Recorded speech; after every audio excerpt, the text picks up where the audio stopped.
team. For our 4.2 notes, we are looking at bisectors. We're going to look at both perpendicular bisectors and angle bisectors. But we're first going to make sure that we write down what perpendicular and bisect mean, because we seem to forget that often. So perpendicular, you guys, will remember that the symbol for it is an upside down capital T. And perpendicular means that lines intersect to form right angles. Intersect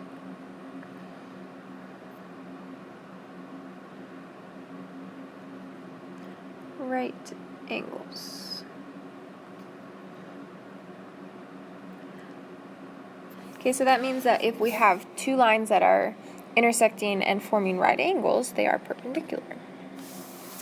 Okay, bisect means to cut in half. Or actually, let's get a little more specific with that. And let's say to split into equal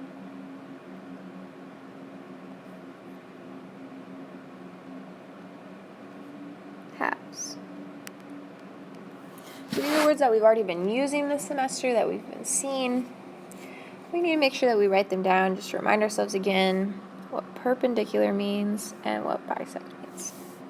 Okay, because then now we are going to talk about the perpendicular bisector theorem. So the perpendicular bisector theorem reads that if a point is on the perpendicular bisector, so that means a line that is making a right angle and cutting it in half, right? Perpendicular bisector of a segment, then it is equidistant from the end points of the segment. So equidistant, you guys, as we might be able to guess, means that it is the same distance. Equal distance. And then again, perpendicular bisector means we have both pieces of perpendicular and bisector. So we can see in our diagram, CP, and this we're going to write here, okay, if CP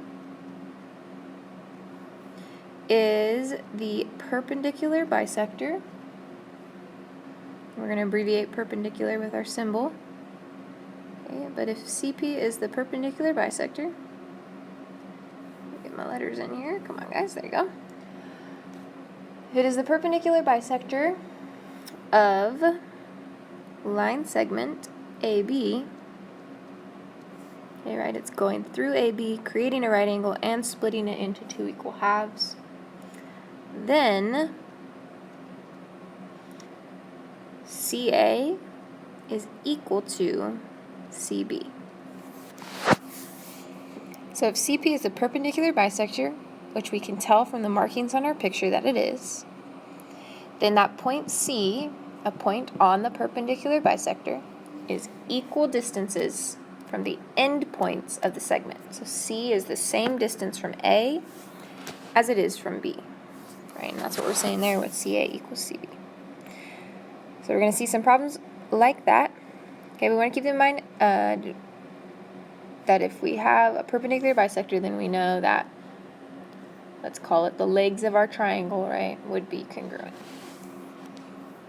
Be equidistant. Okay, the converse of the perpendicular bisector theorem. So converse means that it's the backwards idea. So the first idea was if we know we have the perpendicular bisector, then we have a point equidistant. Okay, conversely, if we have a point that is equidistant from the end points of a segment, then it is on the perpendicular bisector of the segment. So we're going the other way. So it's the difference here is what we know to start. So what we know to start in the first one, perpendicular bisector theorem, is we know that it's a perpendicular bisector. In the converse idea, we know that point D is equidistant, so we know that DA is equal to DB. Okay, if we know that, then we can confidently conclude that D, point D, lies on the perpendicular bisector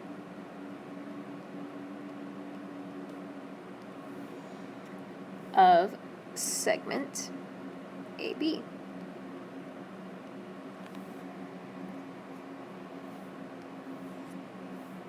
Just gonna double check that my mic is on. Okay, so we have two ideas here. If we know it's a perpendicular bisector, then we have congruent points. If we know that we have a point that is congruent distances from our end segment, then we know it's on the perpendicular bisector. For either of these situations, guys, the equation that we're going to set up to solve a problem involving this idea is just something equal to something else. Right? So when we're trying to solve for x or a measure, we usually need to figure out what equation to set up. Okay, these are just going to be a lot of equals to equations. So example 1, line BD, it's given to us that BD is the perpendicular bisector of segment AC. So what I'm going to do, just to practice what perpendicular bisector means, is I'm going to maybe zoom in and mark what I know because it's the perpendicular bisector. So because it's perpendicular, I know that these would be right angles. And because it's the bisector, I know that it is cutting AC into two equal halves. So I know that it's the perpendicular bisector. Point D is on the perpendicular bisector. So because of the perpendicular bisector theorem,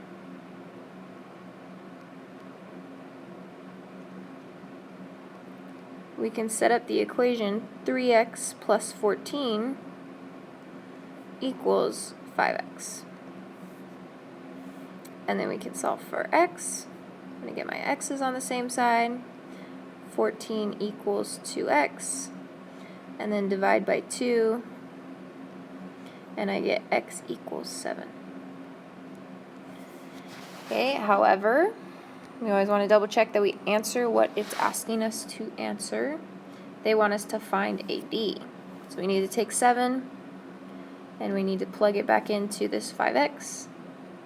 So AD is 5 times 7.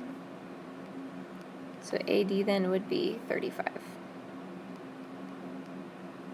And this is what it's asking us to answer. Okay.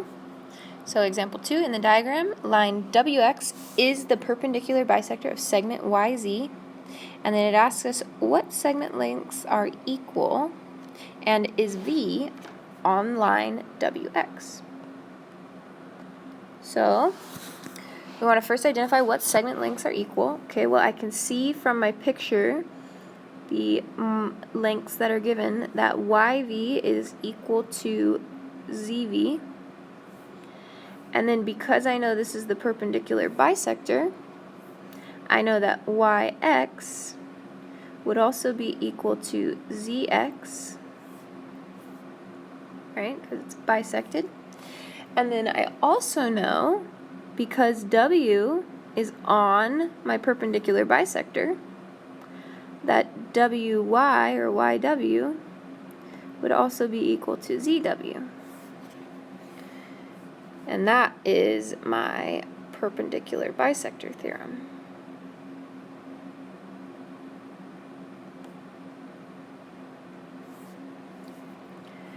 Okay, now the second part of this question is V on line WX.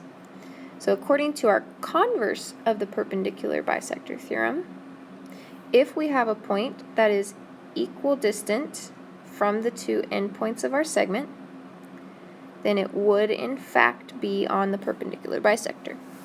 So because V, let's zoom out here a little bit,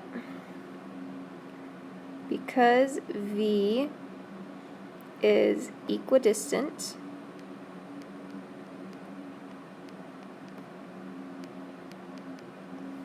from Y and Z, it does lie on line WX. and that is the converse.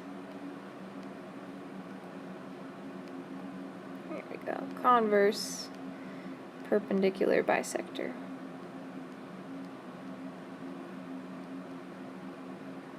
Come on. Theorem. There we go. So because V is equidistant from Y and Z, it does lie on line WX, converse of the perpendicular bisector theorem. So there's two types of problems that you'll see with perpendicular bisectors.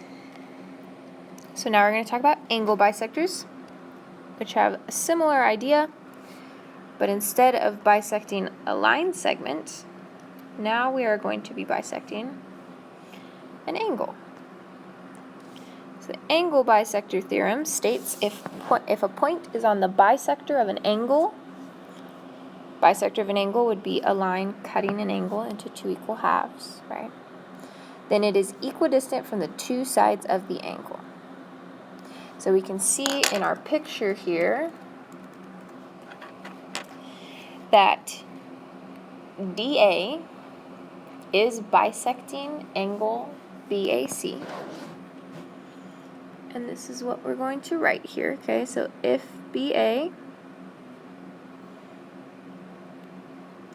if ray AD, so ray AD is that line going through the middle,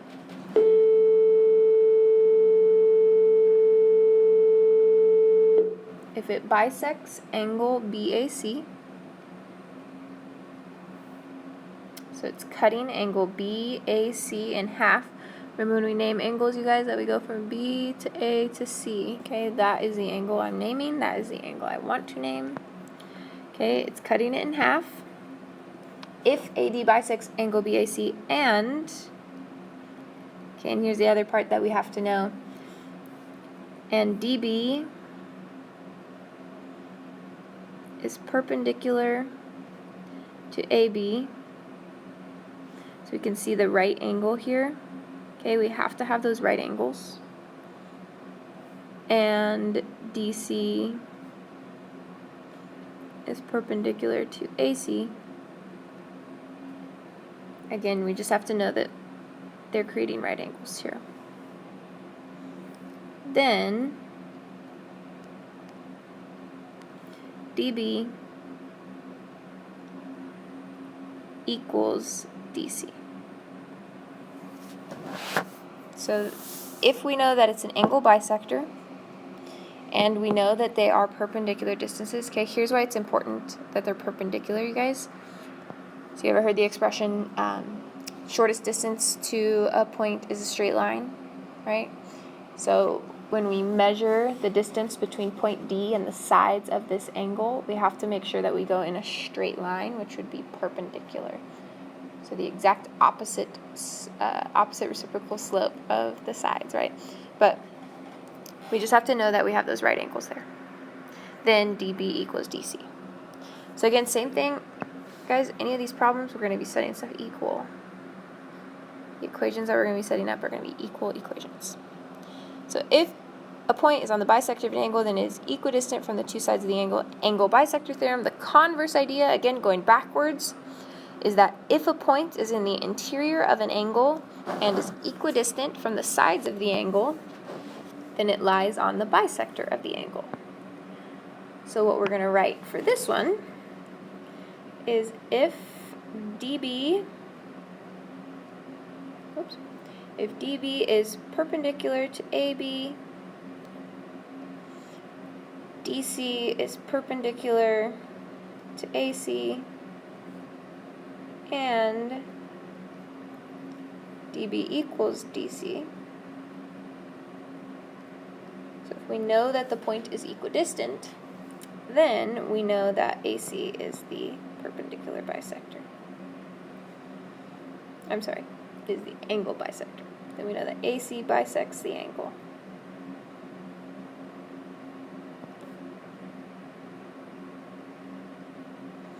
So we can see with our theorems here, we're just switching the if-thens when we do the converse. So if we know the point is equidistant, then we know the angles are bisected. If we know the angle is bisected, then we know the point is equidistant. So the problems that we'll see, again, we are like to set up an equation, you guys. We're going to set it equal. On this one, we know that AD is the angle bisector.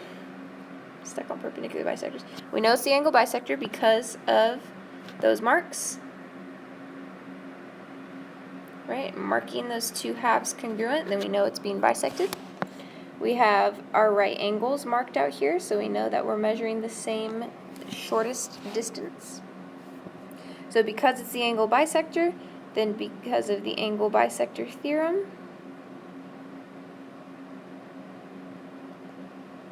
we're going to set 5x equal to 6x minus 7.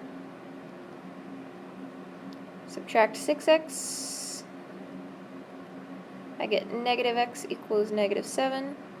I divide by negative 1, and I get x equals 7.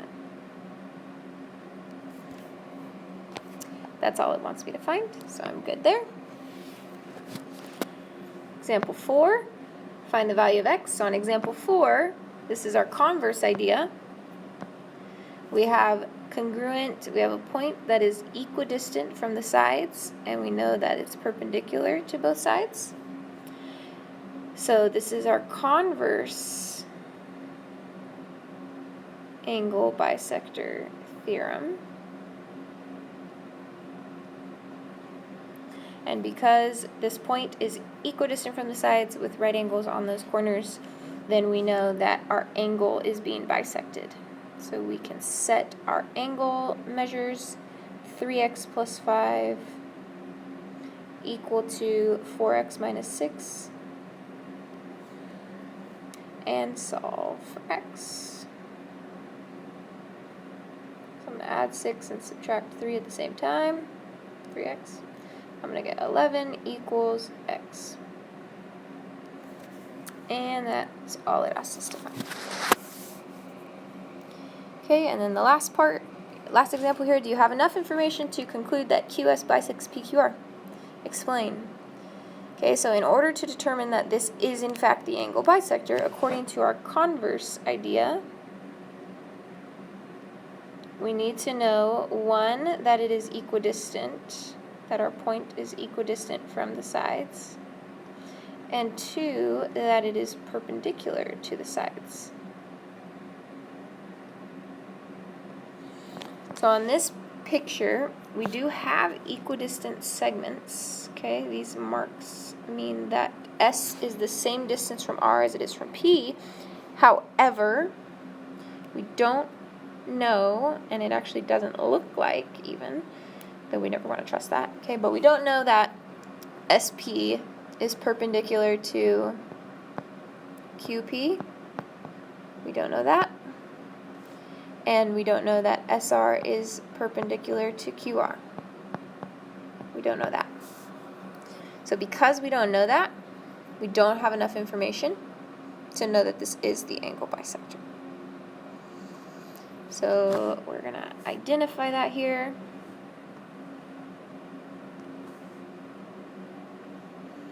Because we don't know.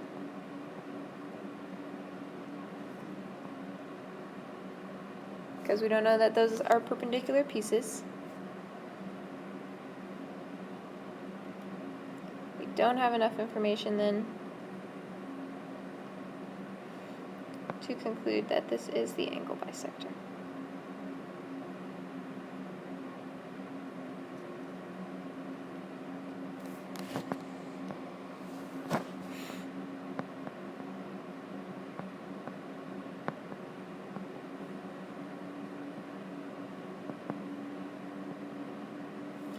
Conclude that QS bisects angle PQR.